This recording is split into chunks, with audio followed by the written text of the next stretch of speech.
মধ্যভুবন বন হাইস্কুল সংলগ্ন পারমিতা রায়ের বাড়িতে হামলার অভিযোগ ওঠে এলাকায় মাফিয়া হিসেবে পরিচিত সঞ্জীব দেব ওরফে কালুর বিরুদ্ধে।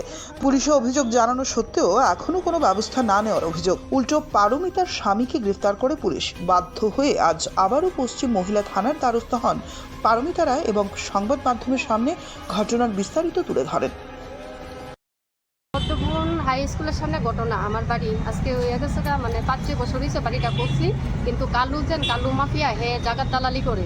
এর কারণে আমি বাড়িতে কোনো কাজকর্ম করাই তারি না। একটা বেড়া দিতে গেলে লেবারে পিঠটা ভাগাইয়া দে, ইট নিল ইটটি ফালানের লেগে দেয় না। এমন প্রায় সময় এমন তোর করছে, তার যন্ত্রণা আমরা কি করছি বাড়ির থেকে আই পড়ছি। আই পড়ার পরে 8-9 মাস পরে আবার বাড়িতে গেছি পরে 8 তারিখ ঘটনা। 8 তারিখ রাত্রেবেলা হে দোকানের সামনে বইয়া, একটা পাপুর দোকান আছে, হের সামনে বইয়া সেরা আগুন পোয়াইতাছে। হের লগে আসলো মালু সুবলের নামও আগে একটা আমি শেয়ার কপি কইরা রাখছি থানাতে, কেস আছে কোর্টে। এরপরে দেশেরা হেরা বইয়া আগুন পোয়াইতাছে। আমি আমার দুটো মেয়ের দিয়ে বাপের বাড়িতে গেলাম। বাপের বাড়ি থেকে আসার সময় হে আগুন ফুয়া মদ খাইতেছে ওইদিকে জায়গাত বইয়া আগুন পাইতেছে। হ্যাঁ জিজ্ঞেস করছে জয়ন্ত কোথায়, জয়ন্ত ভালো নি। আমি বলছি হ্যাঁ ভালো আছে। হে কোথায়? আমি কই না হে তো আর মারে ন গেছে। এর কথা কোয়ার পরে হে কথা হে আইপুনি আজকে। আমি কোথায় আমি কইতে পারি না হে আইয়া না এ আমরা তো বাড়িতে কে থাকবো। আর আমার বোন আসলো লাগে, বোনেরা জিজ্ঞেস করছে তোমরা কি থাকবা? না আমরা থাকতাম না, আমরা বাবার বাড়ি থাকবো, প্লেসটি থাকবো আবুরে নিয়ে আসিরা। হে আমার জামাই আসার পথে আমার মেয়ের জন্য ডিম আর খিচুড়ি করার জন্য ডাল নেওয়ার জন্য গিয়েছে। তারপরে ও নাকি করছে জয়ন্ত পিছাটা ডাকতেছে পরে দিয়ে সেরা হে আর শুনছে না, বাড়ির দিকে গেছে। সামনে কোথাও ইট আছে, হে গিয়ে সেরে ইটটিরে কি করছে দিন দারিম ঢিল দিয়ে আমার টিনের ভিতরে ফালাইতেছে পরে গিয়া ডাক দিছে কালু ভাই তুমি কি করতেছো? আর হ্যাঁ নাকি তা করছে দইরা সাইড হই মাইরে সাইড করতেছে এই তোরা সব বাইট ঢুক আজকে বাড়ির কেমনে থাই দেহুম এই বাড়ি আমার কাছে বিক্রি করতে হইব, আমার কাছে বিক্রি না করলে বাড়ি থাকতো পারতো না। এর মধ্যে আমার আবুটা 9 মাসের বাচ্চা আমার কুলে আসলো পরে তো আমি চিল্লাচিল্লি করতেছি। চিল্লাচিল্লি করানোর পরে তার লোকে আসছে আরো হেভি হঠাৎ হ্যাঁ বাইঙ্গা তস কইরা রাখছে।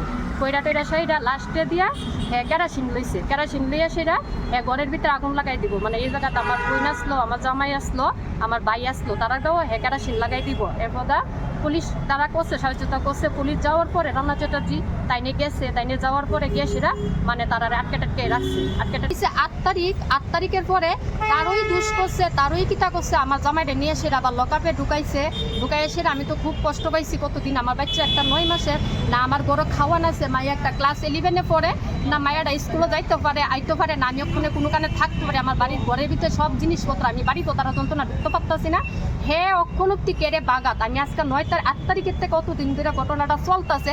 আমি আইতে যাইতে আমার দ্বারা একটু গিয়ে সেটা হেরে গিয়ে বাইক করে লই তারে হে কোন জায়গা কত বড় মাফিয়া হয়ে গেছে। হেরে গিয়া ট্যাপ করে মোবাইলটা দিয়ে বাইক করতে পারে না।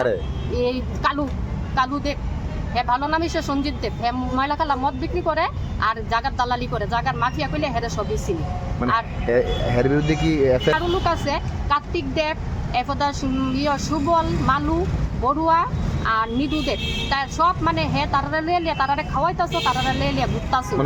আপনার কথা হয়েছে আপনার বাড়িতে তারা অ্যাটাক করেছে, এরপরে আপনার জামাইরে উল্টা অ্যারেস্ট করলো। আর হয়েছে তারা মিথ্যা অভিযোগ জানাইছে। আমি থানা টাউনে হেরে বিলে মাছ দূর করছে। হের লগে একটা হেরে বিলে পাও খুব দিছে, হেরে বিলে মাছে। আর হে দেখি ভালোই চলতেছে, রাস্তাঘাটে আইতাছে যাইতাছে খাইতাছে, তার তো সব কিছু ঠিক আছে। আমার এইটা নরম বানের নামে ঘটনাটা করছে। আমি উত্তরা জানি কেরে যেই দিন আমি থানাতে আইছি আমার লগে 4জন লোক পাঠাইছে, আমার পিছিয়ে আসছে। এখন আমার ঢেকে দিচ্ছে আমি যেমন না করি।